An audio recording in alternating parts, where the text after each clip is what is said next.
the white gaze. That gaze was so debilitating, so hurtful. So I determined to write outside that gaze.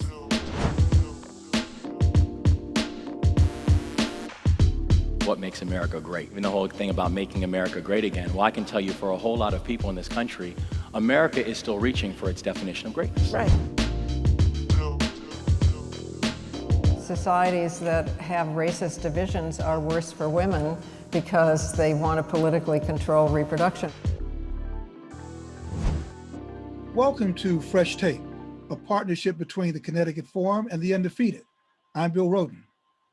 Today's program is a compelling exploration of racism in America and the fight for racial justice, told through archival clips from the Connecticut Forum's 30-year history and new interviews with today's changemakers.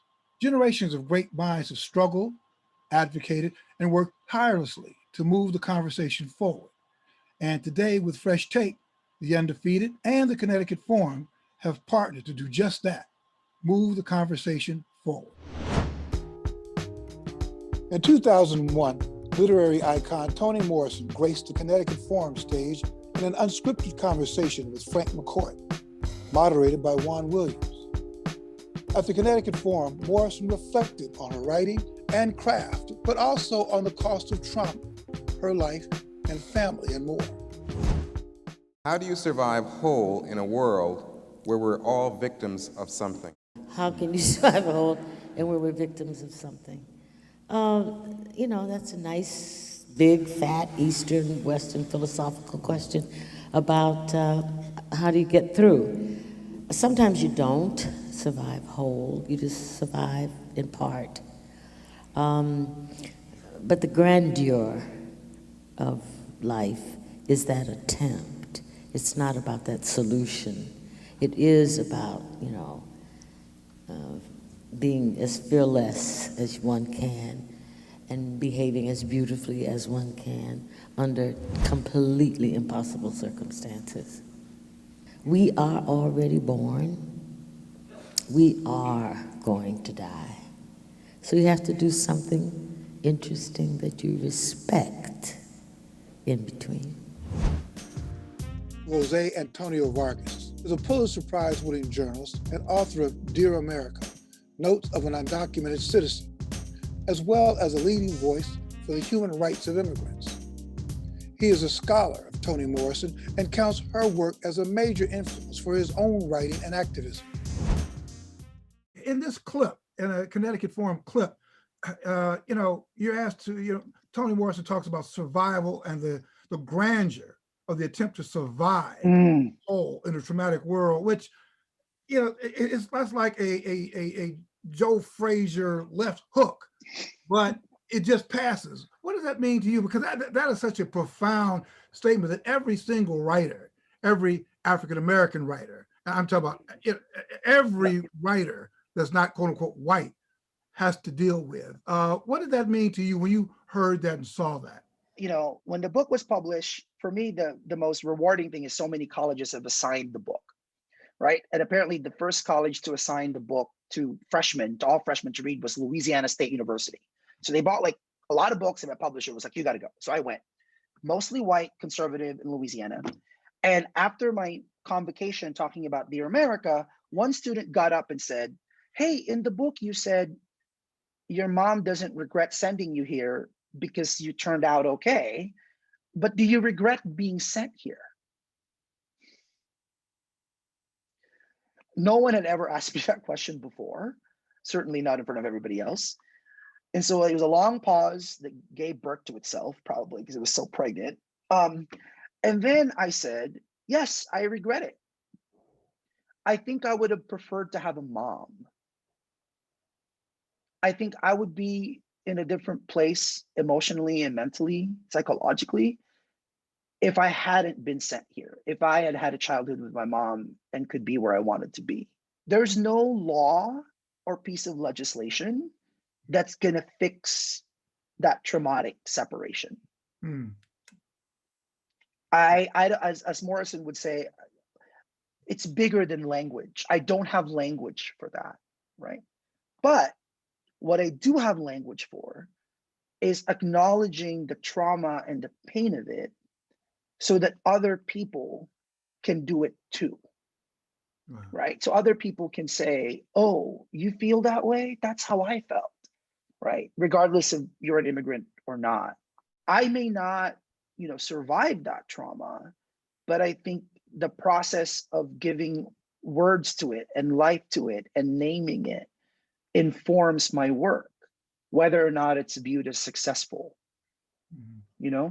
And but that work to me is part of the healing process. Like that's how I live. That's how I'm choosing to live my life.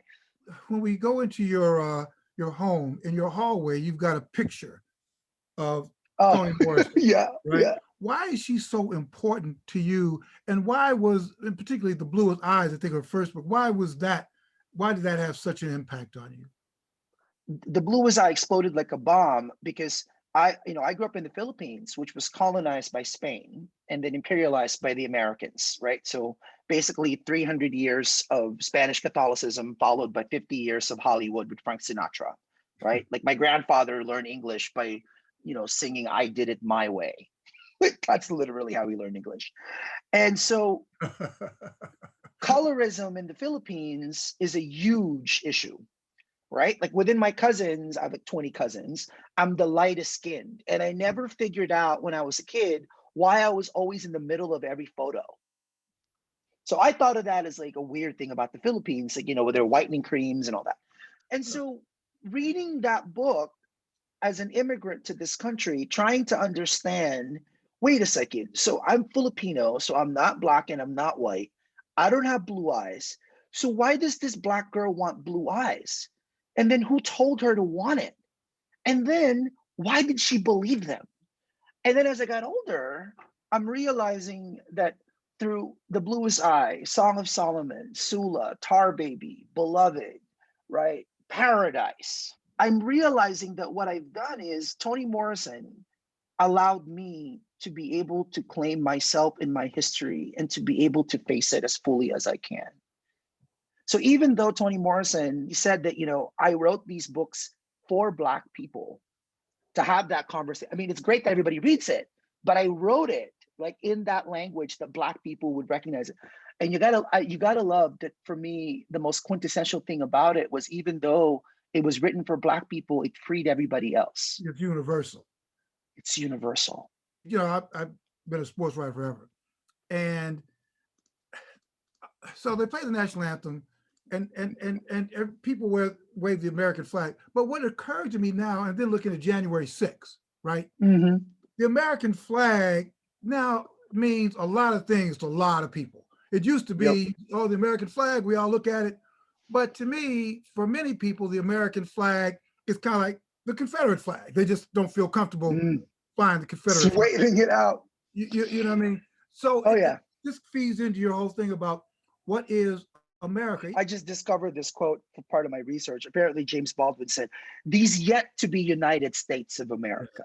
And he was saying that in the 60s, right? And January 6th is kind of a living embodiment of how divisive that is, or how people can see the Black Lives Matter movement as a terrorist group, right? There are Americans, who see Black Lives Matter movement as like this, rebel rousing group. They don't see how essential it is to be able to actually talk about how we define American. But my interest in this, in terms of the work that I'm trying to do, is where do all these non-white, non-Black people fit in that conversation? Yes. Like, how does an immigrant coming here in the 70s, when they wave that flag, do they know what it represents? In many ways, I think Black people in this country, the experience of Black people in this country, have been its own kind of passport and its own kind of green card in understanding the American experience in its full force, right? And that's why I think it's so important, right, that immigrants to this country, especially immigrants to this country who would not be in this country if it wasn't for the 1964 Civil Rights Act, that we understand the debt that was paid and that have been paid by people like Toni Morrison, right, so that we can be here. I always knew that I was not going to write keep your best foot forward kind of fake fiction. I felt it was too important. I knew I could not dupe black readers. I thought they would catch me out if I faked it. And always being sort of under the white gaze.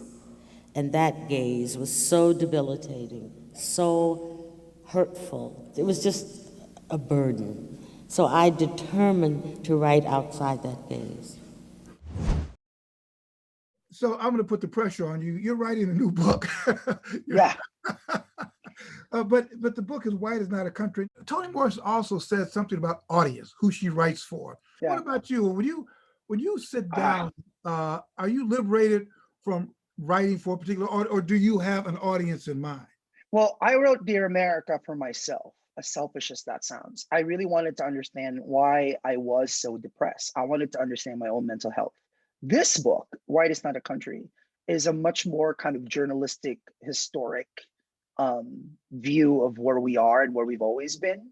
So for me, my audience for this book is anybody who's trying to understand what their place is in this country and knows that there's no opting out. There's no opting out. You can't sit this one out. Like, if you're in this country, you have to ask yourself, if white is not a country, then what is it? In December 2015, midway through the second term of Obama's presidency, a powerful panel of change makers and activists gathered at the Connecticut Forum for a candid conversation about power, privilege, and prejudice in the context of history, current events, and personal experience. The panel featured social entrepreneur, best-selling author, and Army combat veteran, Wes Moore. You know, even after the election of President Obama, where I heard people say, like, well, it's good that we can move towards a post-racial America. I don't think it's the right goal. I don't want to exist in a post-racial America because I'm not ashamed of my race. Nobody should be ashamed of theirs. I don't want to exist in a post-racial America. I want to exist in a post-racist America. I want to exist in a place where me, as an African American, and everyone else, whatever their background or of origin is, they can be proud of that and know they're not going to be discriminated because of it. I caught up with Wes Moore to talk about his advocacy and work over the last 5 years. We were joined by Heather McGhee, an expert in thinking through and advocating for solutions for income inequality. She is also the author of the new book, The Sum of Us, What Racism Costs Everyone and How We Can Prosper Together. It's great to be with you guys. Heather, it's great to finally have met you. Congratulations on a phenomenal book and phenomenal success of the book. And Wes, just congratulations on your continued success. Tell me about how you felt since January 6th and the roller coaster emotions you felt. You know, that's America, right? She'll break your heart and put it back together again. And all of the forces that were at play in those 24 hours are the forces that make up this country, right? The powerful, multiracial, anti-racist majoritarian coalition coming out of Georgia. That's truly America, as is the violent, delusional,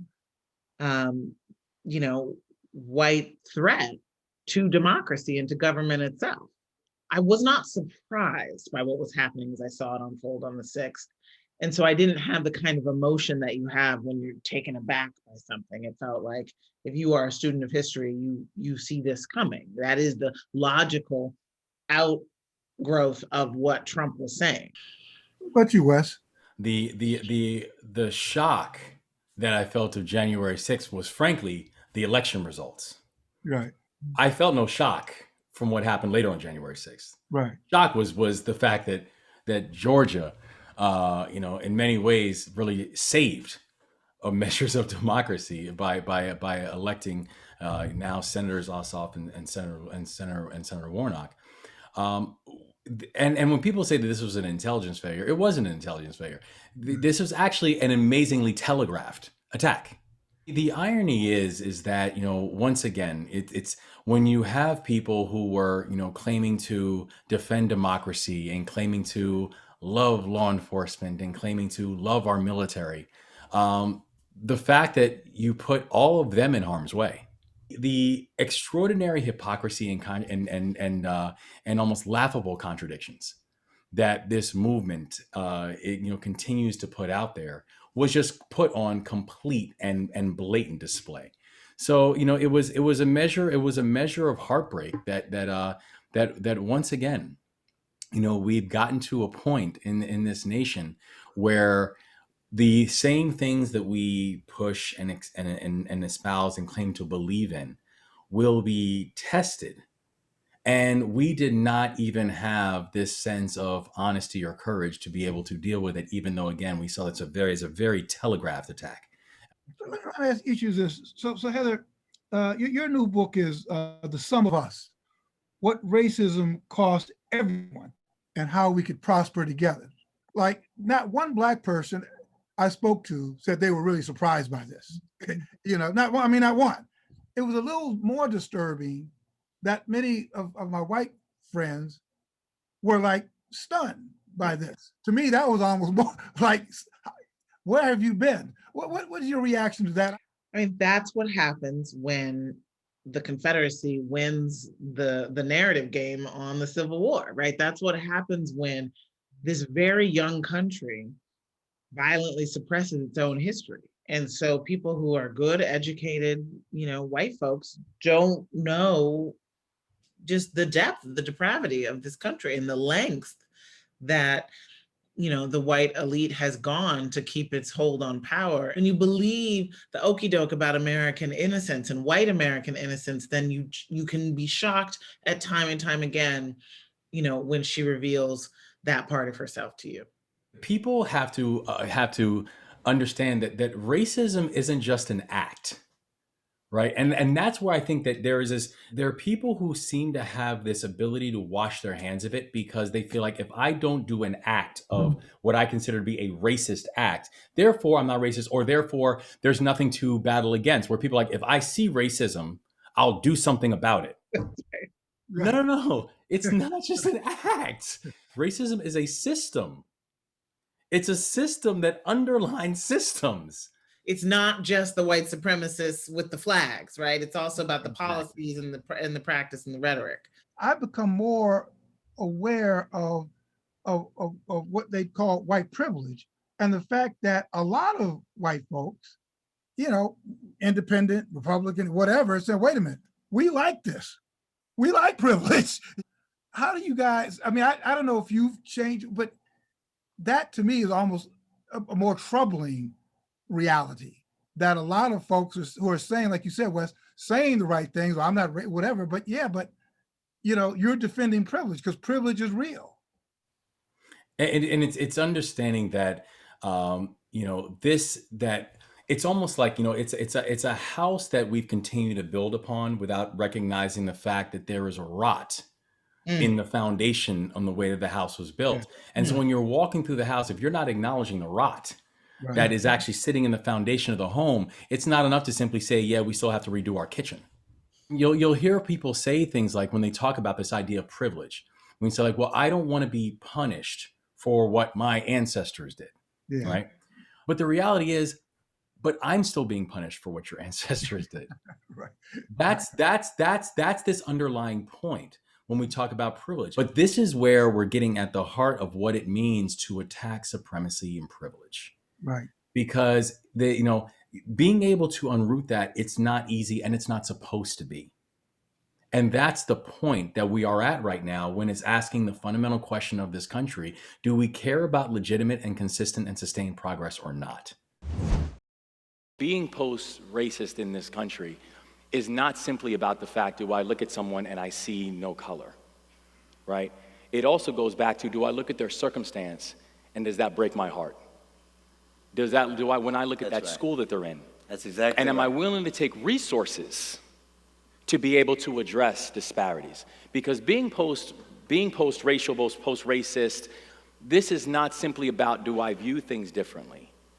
But this is about, does that child have the same opportunities as my child?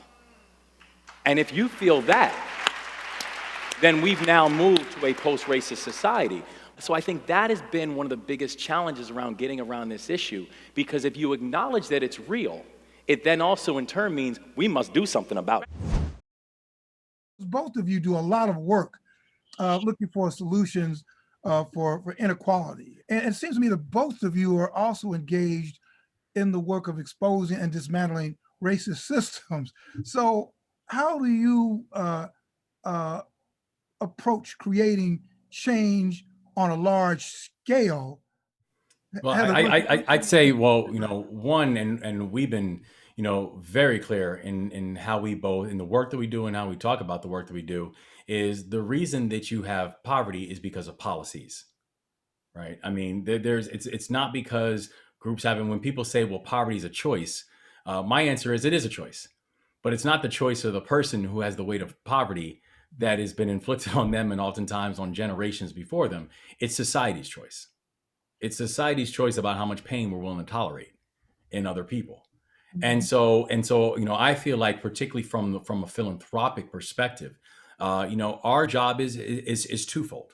Our job is to be able to provide resources and support organizations, and to be able to address very human needs that exist and work on things that you can be risk capital, that can be focused on scale, and all the other things that go in the traditional job description, that go in the world of philanthropy. But there's a secondfold piece, and that's exposing why philanthropy is necessary in the first place, and actually being able to address the systems that continue to leave the same people behind repeatedly. I do want to end with a sense of optimism. We can look at our ancestors, right, and what they did, but everything is relative. Now it's on us, and the violence is real. Mm-hmm. And the determination of the violence is real. And sometimes I wonder, well, are we as determined on our side, the survival side, are we as determined as the violent side? Maybe Harriet Tubman would say, you guys have gotten soft. Frederick Douglass might tell us, you guys have gotten soft. Or Roberts would say, you guys have gotten soft. You know what I'm saying? So are you willing to fight? I know that you could write books, but are you willing to fight? What do you think about that? So I used to joke, it was always a joke, but it was always a little bit of a test, right? When I would lead these coalition meetings and these strategy sessions, and I would say, is armed struggle on the table? Right. Because if it's not, we are not having a full strategic conversation. And, I will acknowledge that, having, been born when I was born, after the sort of revolutionary moments in the politics that I'm aligned, Black politics around the world, when it was very clear that armed struggle was on the table. We've come of age in a very different world where we do not think we will have to do that in order to achieve our goals. We are not, ours is not a violent movement as much as it is caricatured by the right wing. But what are we willing to sacrifice? We are 13% of the population and dwindling as a share. We have never actually had any of the major breakthroughs in our history without multiracial coalitions. And I think particularly at this moment, it feels difficult to make those bridges. But I think we have to give up our illusions that we can do this on our own, and that there is some way to saving ourselves without saving this country too. It was perfectly said, and it's an understanding of not just the battles that we have now. It's an understanding of battles that we've had in the past. And the battles that we've won in the past is because we have been able to create coalitions to be able to create the measures of impact that have actually made them lasting. I believe deeply that moments become movements when it's just not the impacted population demanding justice. What's the source of your optimism as we move forward, given everything we've talked about, everything we've watched, this deeply entrenched racism? What's your source of optimism? You know, I can't sit here as the descendant of enslaved people on both sides, having grown up with my great grandmother and great grandfather in my life, both of whom lived to be over 100, and see how much our ancestors had to face down and with far less than we have today. I do believe that hope is an intrinsic part of the Black politic, because we've got to have hope, or else we would not be where we are today. In the fall of 2012, a panel of leaders and activists gathered at the Connecticut Forum to discuss politics, power, and the state of women. The panel featured feminist activist Gloria Steinem. I spoke to Mikki Kendall, the author of Hood Feminism and the graphic novel Amazons, Abolitionists and Activists. Here we are talking about the intersection of feminism, race, and power. We took a hard look at mainstream white feminism and a more inclusive path forward. If you want to maintain a racial difference or any visible difference, you have to control reproduction. You have to sexually isolate the so-called superior women and sexually exploit the so-called inferior women to produce cheap labor. So wherever it is, it has always been true that these two caste systems are intertwined. You really can't have one without the other. So, it's clear that it's in the self-interest of any woman, whatever her race or description, to contend with a racial caste system because it's right, but also out of self-interest. I mean, these two things always go together, whether it is anti-Semitism and policies towards women in Hitler's Germany and the rise of National Socialism between the war, or whether it is in this country where you see it in the South even more than in the North, but you see it everywhere. They always go together. Hood feminism, notes from the women that a movement forgot. Why hood feminism? And what does that mean to you? And what is, from your perspective, what is hood feminism? The most feminist women that I knew in the hood were the women who were showing up for the mundane things. They were showing up every day. And we tend to frame it as though if you are going to be a feminist, you have to testify in front of Congress, you have to become CEO, do all of these things. But most feminist work is very mundane, day-to-day work. It is showing up to make sure that kids are fed, that communities are safe, that people's needs are being met, right? We tend to think of caretakers as somehow being less than, but without them, we couldn't function as a society. We couldn't do any of the things. The people who make sure you survive are the people who then give you the opportunity to thrive. You are pretty unambiguous when you talk about describing yourself as a feminist. You know, some women, some Black women sort of kind of hesitated, but the whole rationale for your book is to sort of clarify some of the contradictions, but you're clear that you are a feminist. Yes, I walk in a Black feminist tradition. One of the reasons I do that is because, frankly, we tend to ascribe feminism to white women, and it's not really their invention. Right. It is something that they have adopted and in some cases co-opted. And I don't think we should give up feminism because some people are doing it wrong. I think we should take it back. We should own it. We've done all this work. We shouldn't throw the baby out with the bathwater, so to speak. Because I think sometimes we get so hung up on the idea that there's a one true way to be a feminist, we ignore the fact that this is supposed to be a movement for all women, and all women are going to come to it in different ways, down different paths. And we should be embracing all of them as they progress towards the idea of equity for everyone. Gloria Steinem was at the Connecticut Forum, and she was talking about race and gender. And this is what Steinem said. She said, these two caste systems are intertwined.